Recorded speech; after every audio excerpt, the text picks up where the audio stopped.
Share ചെയ്യാൻ പോകുന്ന recipe French toast റെസിപ്പിയാണ്. ഇത് വളരെ സിമ്പിളായിട്ട് നമുക്ക് വീട്ടിലുണ്ടാക്കാൻ പറ്റുന്നു. ഒരുമാതിരി എല്ലാവർക്കും അറിയുന്ന റെസിപ്പി ആയിരിക്കാം, പക്ഷെ ഞാൻ ചെറിയ വ്യത്യാസമൊക്കെ വരുത്തിയാണ് ഞാൻ സാധാരണ ഇത് ചെയ്യാറ്. കാരണം ഇങ്ങനെ ചെയ്യുമ്പോൾ എനിക്ക് ഫ്രഞ്ച് ടോസ്റ്റിന് കുറച്ചൊരു ടേസ്റ്റ് തോന്നാറുണ്ട്. ചിലപ്പോൾ നിങ്ങൾ ഇതുപോലെ ആയിരിക്കും ചെയ്യുന്നത്, എന്നാലും ട്രൈ ചെയ്യാത്തവർ തീർച്ചയായിട്ടും ഇത് ട്രൈ ചെയ്ത് നോക്കണം. ഇത് ബ്രേക്ക്ഫാസ്റ്റ് ആയിട്ട് ഉപയോഗിക്കാം, അതുപോലെ കുട്ടികൾക്ക് സ്കൂളിലോട്ട് കൊടുത്തുവിടാൻ, ടിഫിൻ ബോക്സിൽ കൊടുത്തുവിടാൻ നല്ലതാണ്. അതുപോലെ തന്നെ 4 മണി പലഹാരമായിട്ട് നമുക്കിത് ഉപയോഗിക്കാവുന്നതാണ്. സോ ഇതെങ്ങനെ ഉണ്ടാക്കാമെന്ന് നോക്കാം. ഇതിൻ്റെ ലിസ്റ്റ് ഓഫ് ഇൻഗ്രീഡിയൻസ് താഴെയുള്ള ഡിസ്ക്രിപ്ഷൻ ബോക്സിൽ ഞാൻ ഇട്ടിട്ടുണ്ട്. സോ എപ്പോഴെങ്കിലും നിങ്ങൾക്ക് ഡൗട്ട് ഉണ്ടെങ്കിൽ അതിലെപ്പോഴും റെഫർ ചെയ്യാവുന്നതാണ്. 1 ടീസ്പൂൺ ഗോതമ്പ് പൊടി ഞാനിവിടെ എടുത്തിട്ടുണ്ട്. ഇതിലോട്ട് 2 കോഴിമുട്ടയും കൂടെ ഞാൻ പൊട്ടിച്ചൊഴിക്കാൻ പോവാണ്. പിന്നെ നമുക്കിതിലോട്ട് കുറച്ച് പഞ്ചസാര ആഡ് ചെയ്യണം. പഞ്ചസാര ആഡ് ചെയ്യുമ്പം ഓരോരുത്തരുടെ ഇഷ്ടം അനുസരിച്ച് കൂട്ടുകയും കുറയ്ക്കുകയൊക്കെ ചെയ്യാം. ഇന്ന് ഞാനിവിടെ ഏകദേശം 3.25 ടീസ്പൂൺ പഞ്ചസാരയാണ് ഞാൻ ചേർക്കാൻ പോകുന്നത്. പിന്നെ ഇതിലോട്ട് 1/4 ടീസ്പൂൺ പട്ട പൊടിച്ചതും കൂടെ നമുക്ക് ചേർക്കാം. അപ്പം നല്ലൊരു സ്മെല്ല് വരും. പിന്നെ ഇതിൻ്റെ കൂടെ 1/2 ടീസ്പൂൺ വെനില എസൻസും കൂടെ ചേർത്ത് നന്നായിട്ട് ബീറ്റ് ചെയ്യുക.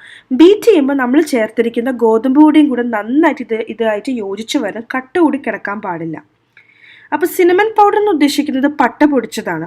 എനിക്ക് സത്യം പറഞ്ഞാൽ അതിൻ്റെ സ്മെല്ല് ഭയങ്കര ഇഷ്ടമാണ്. കാരണം ഇവിടെ മസ്കറ്റിൽ ചില ബ്രേക്ക്ഫാസ്റ്റ് ജോയിൻറ്റ്സ് ഉണ്ട്. അപ്പോൾ അവിടെ നിന്ന് കിട്ടുന്ന ഫ്രഞ്ച് ടോസ്റ്റിന് ശരിക്കും പറഞ്ഞാൽ ആ ഒരു പട്ട പൊടിച്ചതിൻ്റെ സ്മെല്ല് ശരിക്കും മുന്നിട്ട് വയ്ക്കും. എനിക്കത് ഭയങ്കര ഇഷ്ടമാണ്. അതുകൊണ്ടാണ് ഞാനിതിൽ യൂസ് ചെയ്തിരിക്കുന്നത്. പക്ഷെ നിങ്ങൾക്ക് ആ സ്മെല്ല് ഇഷ്ടമല്ലെങ്കിൽ പട്ട പൊടിച്ചത് നിങ്ങൾക്ക് ടോട്ടലി ഒമിറ്റ് ചെയ്യാം, അല്ലെങ്കിൽ അത് ഉപയോഗിക്കേണ്ട ആവശ്യമില്ല. വാനില എസൻസ് മാത്രം ചേർത്താൽ മതിയോ.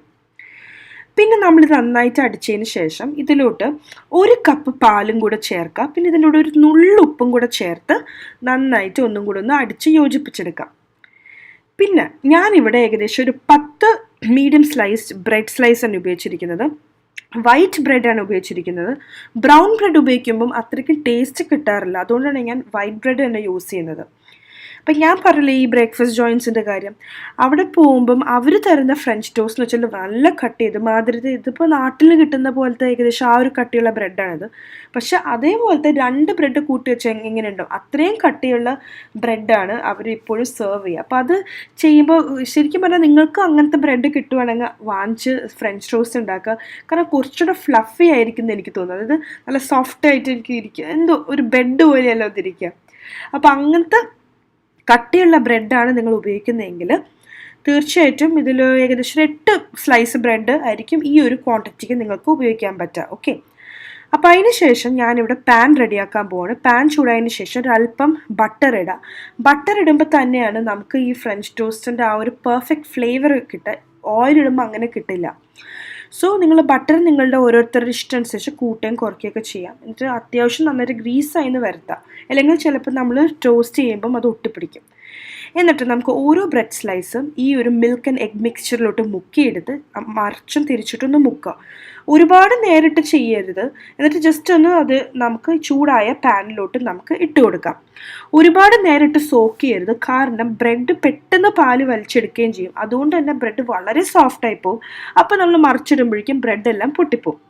അപ്പം അങ്ങനെ വരാണ്ടിരിക്കാൻ വേണ്ടിയിട്ട് മറിച്ചും തിരിച്ചു വിടുക. പക്ഷെ പെട്ടെന്ന് എടുത്തിട്ട് എക്സസ് പാലുണ്ടെങ്കിൽ എക്സസ് മിക്സ് ഉണ്ടെങ്കിൽ അതൊന്ന് തട്ടിക്കളഞ്ഞ് അത് ആഡ് ചെയ്ത് കൊടുക്കുക. ഒരു മീഡിയം ഫ്ലെയിമിലിട്ട് നമുക്കിത് ടോസ്റ്റ് ചെയ്തെടുക്കാം. അങ്ങനെ തിരിച്ചും മറിച്ചു വിട്ട് അത്യാവശ്യം ഗോൾഡൻ ബ്രൗൺ കളറായി കഴിയുമ്പോൾ നമുക്കിത് സെർവിങ് പ്ലേറ്റിലോട്ട് മാറ്റാം. ഇന്ന് ഞാൻ കുറച്ച് ഫ്രഷ് സ്ട്രോബെറീസ് ആണ് വെച്ചിരിക്കുന്നത്. നല്ല സ്ട്രോബെറീസ് എനിക്ക് ഈ വീക്കെൻഡിൽ കിട്ടിയായിരുന്നു. ഇവിടെ കാർഫോറിൽ കുറേ നല്ല ബെറീസിൻ്റെ ഓഫറൊക്കെ ഉണ്ടായിരുന്നു. സോ അങ്ങനെ ഞാൻ വാങ്ങിയതാണ്. സോ അങ്ങനെ കുറച്ച് സ്ട്രോബെറീസ് വെച്ചിട്ടുണ്ട്. സോ നിങ്ങളെല്ലാവരും തീർച്ചയായിട്ടും ഇത് ട്രൈ ചെയ്യണം, എന്തായാലും ഇഷ്ടപ്പെടും. കാരണം വളരെ സിമ്പിളാണ് ഉണ്ടാക്കിയെടുക്കാനും, എന്നാൽ നല്ല ടേസ്റ്റിയുമാണ്. നിങ്ങൾ ആദ്യമായിട്ടാണ് ഈ ചാനൽ വരുന്നതെങ്കിൽ തീർച്ചയായിട്ടും താഴെയുള്ള red colour subscribe button click ചെയ്യാൻ മറക്കരുത്. അതിൻ്റെ തൊട്ടടുത്തൊരു ബെൽ ഐക്കൺ ഉണ്ട്, അതും കൂടെ ക്ലിക്ക് ചെയ്താൽ മാത്രമാണ് ഞാൻ എപ്പോൾ ഒരു പുതിയ വീഡിയോ അപ്ലോഡ് ചെയ്യുമ്പോഴും നിങ്ങൾക്ക് നോട്ടിഫിക്കേഷൻ കിട്ടും. അതുപോലെ തന്നെ നിങ്ങൾക്ക് ഈ വീഡിയോ ഇഷ്ടപ്പെട്ടിട്ടുണ്ടെങ്കിൽ തീർച്ചയായിട്ടും ലൈക്ക് ചെയ്യാനും ഷെയർ ചെയ്യാനും മറക്കരുത്. Thank you so much for watching. By.